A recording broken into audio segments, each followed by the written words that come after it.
नमस्ते। सबसे पहिले एगो विनती बा, अच्छा लगी तो हमारा चैनल के सब्सक्राइब कर लिहे लोग। गली गली घूमेला हो मन के भंवरवा, मिले नहीं चिको करार।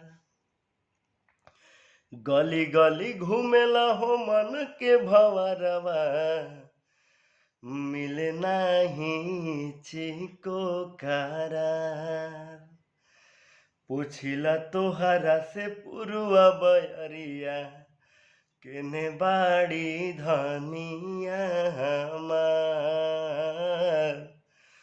पूछिला तोहरा से पुरुआ बयरिया, केने बाड़ी धनिया हमार।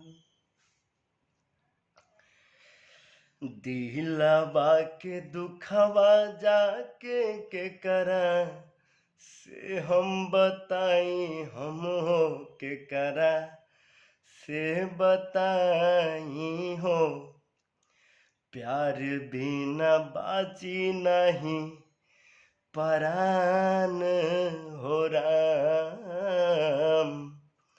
प्यार बिना बाची नहीं परान हो राम। समझत न बाटे दिलवा कैसे समझाई, हम हो कैसे समझाई हो। रूपवा से हटत नइखे ध्यान हो राम। रूपवा से हटत नइखे ध्यान हो राम। मन करे मर जाई खाई के जहरिया, सुन लागे उनका बिन संसार।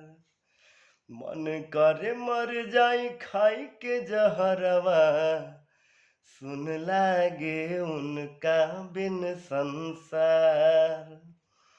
पूछिला तोहरा से पुरुआ बयरिया, केने बाड़ी धनिया हमार। देखी हम कहीं सीखले नहीं खी, सुनीला और गाइला, और कैसन गाइला आप लोग कमेंट करके बताएं, और हो सके तो हमारा चैनल के सब्सक्राइब करें। धन्यवाद।